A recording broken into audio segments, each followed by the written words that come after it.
पाहत आहात न्यूज मराठी 15 ठळक बातमी विचार नवीन. याचं उत्तर सरकारमधल्या लोकांनी देणं गरजेचं आहे. जर आज फाशी ही शिक्षा जर जाहीर झाली तर मला सांगा कुठल्या व्यक्तीची हिंमत होईल माझ्या माता भगिनीच्या अंगावरती हात टाकायची? नाही होणार. आज कठोर कायदे नाहीयेत म्हणून या लोकांना फावतंय. ज्या नसरापूरच्या घटनेमध्ये ज्या 4 वर्षाच्या मुलीवरती अत्याचार झाले तो पॅरोल वरती होता, म्हणजे तो न्यायालयातनं पॅरोल वरती तो बाहेर होता. अशा व्यक्तीने परत एकदा या 4 वर्षाची मुरडीचा रेप पण केला आणि तिची हत्या पण केली. मग तिथे पोलीस यंत्रणा काय करत होती? अशा पॅरोलवरच्या व्यक्तींवरती पोलीस यंत्रणेचं लक्ष असायला नको का? म्हणजे त्यांचा निष्काळजीपणा एका निष्पाप मुलीचा जीव घेऊन गेला आणि तरी सरकार म्हणतं राजकारण करू नका. आणा ना शक्ती कायदा आणायला यांना भीती कसली वाटते? तुम्ही कठोर कायदे करा, द्या ना एखाद्या नराधमाला चौकामध्ये फाशी दिली ना तर मी म्हणते एकाची नंतर हिंमत होणार नाही तर माझ्या माता भगिनींना हात लावायची. पण नाही करणार, तुम्ही कायद्याच्या मागे लपतात.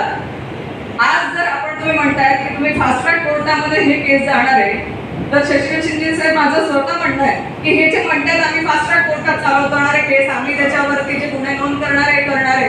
पण माझं सरकारला या निमित्ताने विनंती आहे की महिलांवरच्या अत्याचाराच्या घटना ह्या वर्षानुवर्ष चालतात. म्हणजे तिच्या शरीरावरती रेप हा एकदा होतो, पण न्यायालयामध्ये जोपर्यंत ती दाद मागत असते तर तिच्यावरती तो रेप वारंवार होतो. मग आपण हे कुठेतरी थांबवणार आहात कोणी? आपल्यासाठी माता भगिनींसाठी एक स्वतंत्र न्यायालय सरकार का मागणी करू शकत नाही ज्याच्यामध्ये फक्त महिलांच्या केसेस वरतीच तिथे केसेस चालवल्या जातील? एक स्वतंत्र न्यायालय उभं करू शकतं का सरकार?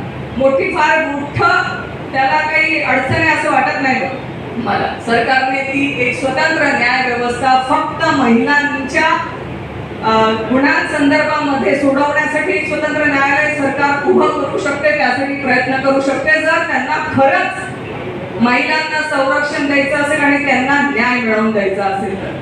आज शाळांमध्ये जर आपण ह्या संदर्भामध्ये लैंगिक शिक्षणाच्या संदर्भामध्ये मार्गदर्शन केलं तर भरपूर काही फरक पडू शकतो.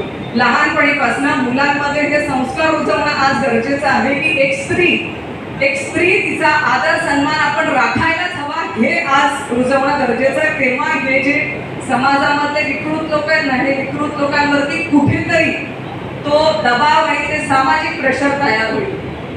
आज शाळांमध्ये या कायद्यांच्या संदर्भात त्यांना तोंड ओळख तरी देणं गरजेचं आहे की जर तुम्ही हे केलं तर तुम्हाला ही शिक्षा होऊ शकते.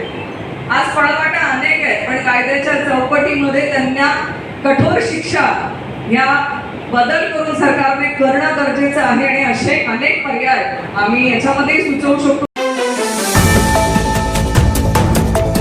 ठळक बातमी विचार नवीन.